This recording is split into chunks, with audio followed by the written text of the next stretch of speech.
Hola a todos, mi nombre es Jack y hoy vamos a echar un vistazo a otro caso horrible contigo. En la primavera de 2016, en la tranquila ciudad de Fort Worth, ubicada en el estado de Texas, hubo un asesinato brutal y cínico que sorprendió incluso a los investigadores más experimentados. La víctima del crimen era una joven madre de muchos niños llamada Elizabeth Paula Arellano, que trabajaba como paramédica y te sorprenderás al saber quién era su verdugo. Las circunstancias de la tragedia eran tan extrañas que al principio la policía incluso presentó la teoría de que Elizabeth podría haber fallecido voluntariamente. Sin embargo, tal teoría no encaja con el testimonio de personas que se convirtieron en testigos accidentales de la terrible escena. La investigación tuvo que hacer mucho trabajo duro para entender todo y enviar al criminal al muelle. Sin embargo, dada la brutalidad del crimen que cometió, la sentencia dictada parecía demasiado indulgente e injusta para muchos. Elizabeth Paula Arellano nació en 1987, el 16 de agosto en la ciudad estadounidense de Fort Worth, Texas, donde estaba destinada a vivir toda su corta vida. Ella creció con sus dos hermanas, Alessandra y Giovanna, con las cuales siempre era prácticamente inseparable. El padre de Elizabeth abandonó la familia cuando ella era muy joven. No mostró interés en su hija ni se puso en contacto con ella. Pronto su madre Juanita se casó nuevamente con un hombre llamado Fidel, que adoptó a sus hijos y los trató como suyos. Elizabeth tiene una relación muy cálida con su padrastro, quien la apoya en todo. Estudió diligentemente en la escuela con el sueño de ser médico algún día. En la secundaria, conoció a Rudolf Arellano, con quien pronto inició una relación romántica. El joven era casi 8 años mayor que ella, lo que avergonzó un poco a los padres de Elizabeth, pero no interfirieron con su amor, porque la hija elegida les parecía un hombre serio y bastante confiable. A la edad de 16 años, apenas fuera de la escuela, Elizabeth se casó legalmente con su amante. La pareja, uno tras otro, tuvo 4 hijos, 3 hijos y una hija. Incluso con numerosos herederos, Elizabeth no quería ser ama de casa. Recordó su sueño de infancia y se graduó en medicina, trabajando como paramédico y planeando una educación superior para ser médico. La joven era amable y piadosa, criada en tradiciones cristianas. Regularmente llevaba a sus hijos a la iglesia, inculcándoles amor y compasión por sus vecinos. Familia y amigos la describieron como muy receptiva y siempre lista para ayudar. Desde fuera, su matrimonio con Rudolf parecía fuerte y feliz, pero después de 13 años, comenzó a desmoronarse. Rudolf había sido celoso y controlador, pero su comportamiento se volvió insoportable. En la primavera de 2016, Elizabeth, después de otra escena de celos organizada por su marido, se llevó a los niños y se mudó a la casa de sus padres. Rudolf intentó reconciliarse con su esposa, pero la joven estaba cansada de tolerar sus ataques de ira.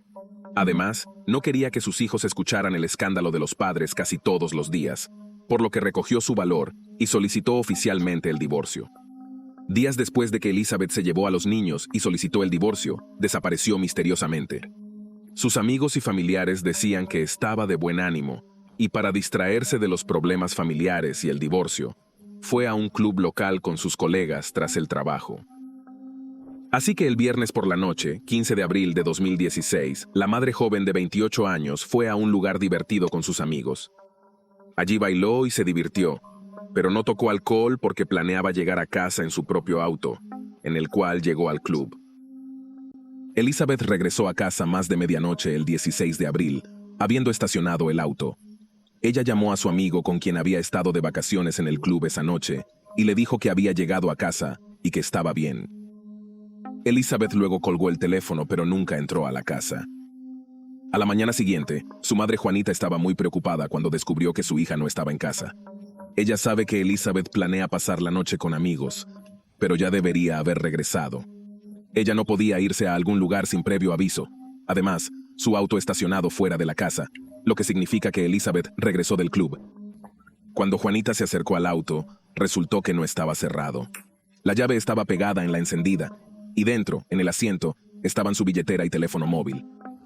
No puede dejar sus pertenencias en el automóvil abierto, lo que significa que algo terrible sucedió. La mujer llamó a la policía, denunciando una persona desaparecida. La policía creía que resolverían el caso con pistas calientes.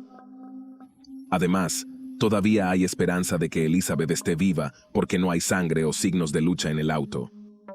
Pero no fue tan simple. Primero reconstruyeron con detalle la cronología de eventos de esa noche. Rastrearon la ruta de Elizabeth y encontraron e interrogaron a todos los testigos posibles. Primero entrevistaron a amigos y colegas de Elizabeth, con quienes pasó la noche antes de su desaparición. Dieron la hora exacta de que ella se fue a casa, y luego la propia Elizabeth llamó y dijo que había llegado a la casa a salvo.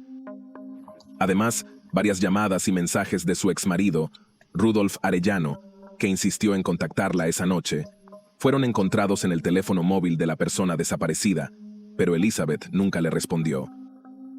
Los policías fueron a la casa de Rudolf para averiguar su paradero la noche anterior.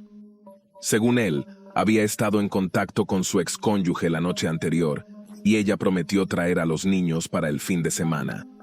Después, ella dejó de contestar el teléfono y pensó que había cambiado de opinión. En cuanto a la coartada de Arellano era cuestionable. Según él, se sentó con un amigo en un bar local esa noche y alrededor de medianoche regresó a su casa y se fue a la cama.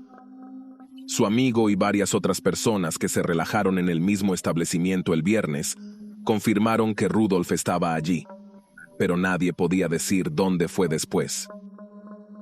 El hombre aseguró que se había ido a casa, pero como ahora vive solo, no había nadie que confirmara esto. Así que la policía no iba a excluir al señor Arellano de la lista de sospechosos. Además, no parecía molesto ni preocupado. Está claro que él y Elizabeth están en proceso de divorcio, pero han estado casados durante muchos años.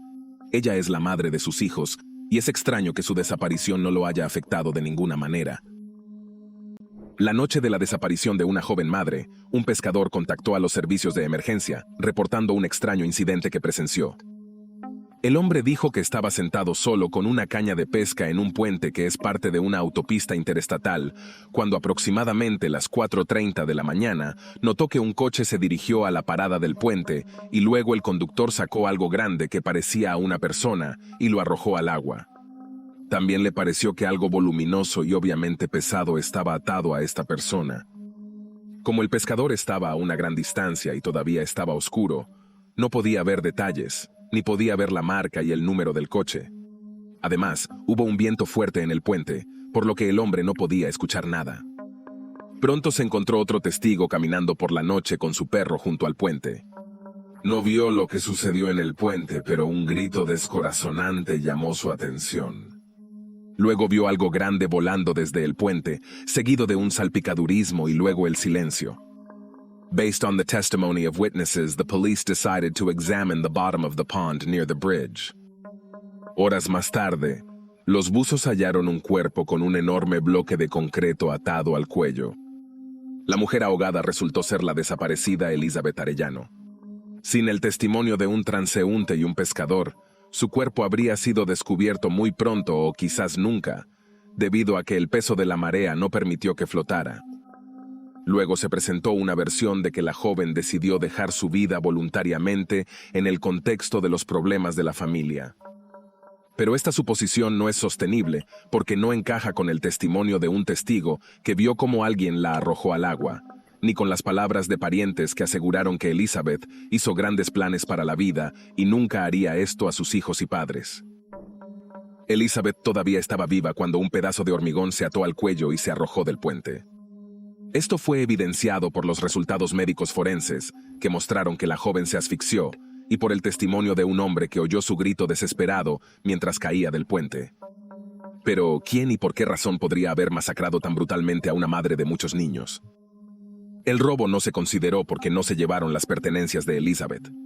Hubo sugerencias de que el asesino podía haber visto a Elizabeth en el club y luego seguido su casa, o alguien la guarda en casa esperando que regrese. The ex-husband of the deceased continued to insist that he was sleeping at his home on the night of the murder and had nothing to do with the crime.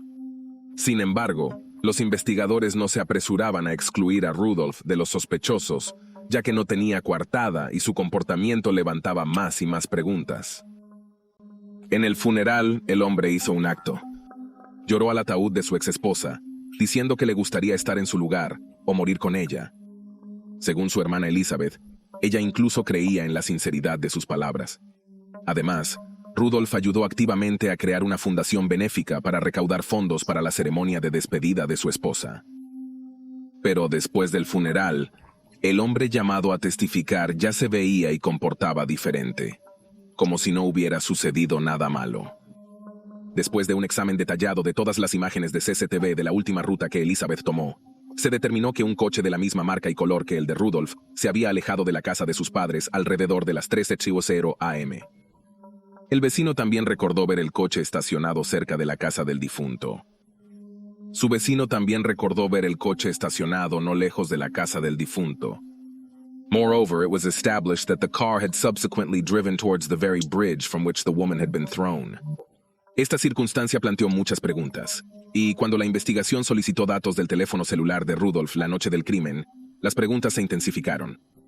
Resultó que el hombre hizo varias llamadas esa noche, primero cerca del lugar de trabajo de Elizabeth, y luego cerca de la casa de su suegra y suegro. También envió a su exmujer varios mensajes tratando de saber cuándo ella regresará, pero sus mensajes no se respondieron. Seguía a Elizabeth y decidió esperar su regreso. En casa de sus padres, la policía tuvo suficientes pruebas para arrestar a Rudolf como principal sospechoso y llevarlo a la estación para más interrogatorios. Uno de los testigos clave en el caso era el hijo mayor de Elizabeth y Rudolf. Cuando le mostraron la cuerda que se quitó del cuello de su madre, el hijo declaró que lo había visto antes en el patio trasero de la casa de su padre, porque había jugado con ella. El niño también reconoció una pieza de concreto que había visto en su jardín poco antes después de que la valla había sido reemplazada. Se encontraron pequeños fragmentos de este hormigón en el maletero del coche de Rudolf. La investigación concluyó que el hombre esperó a su exmujer en casa de sus padres y la abdujo antes de que pudiera entrar. La forzó a subir a su coche en el maletero del cual ya había preparado cuerdas y hormigón. Después condujo al puente para la masacre, esperando quedar desconocido. Rudolf Arellano fue detenido 10 días después de que el cuerpo de su exesposa fue recuperado del lago. A pesar de una gran cantidad de pruebas y testimonios de testigos demostrando su culpabilidad, Rudolf negó su participación en el crimen y continuó insistiendo en que estaba en casa esa noche. Dada la brutalidad de sus acciones, Rudolf se enfrentaba a la pena de muerte y luego, por el consejo de su abogado, decidió confesar todo y cooperar con la investigación para mitigar la sentencia. Hasta enero de 2019, Arellano se declaró culpable en el tribunal y detalló cómo secuestró y asesinó a su exesposa y a la madre de sus 4 hijos. Juanita, que estaba en la sala de tribunales escuchando su historia, se desmayó, y Alessandra y Giovanna llamaron al asesino de su hermana un monstruo. El propio Rudolf, aunque admitió su culpa, no sentía remordimiento ni dolor de conciencia. Habló indiferentemente y fríamente sobre su asesinato, no se disculpó, ni explicó el motivo de su terrible acto. El tribunal sentenció al asesino a cadena perpetua sin libertad condicional. Los miembros de la familia de Elizabeth, aunque consideran que esta frase es bastante suave, señalaron que perdonan a Rudolf porque no quieren que sus corazones hiervan de odio. Sus padres y hermanas son ahora responsables de la crianza de los hijos de la mujer fallecida. Gracias por mirar a los chicos. Ese era Jack contigo. Suscríbete al canal. Hay muchas historias impactantes por delante. Los veré de nuevo.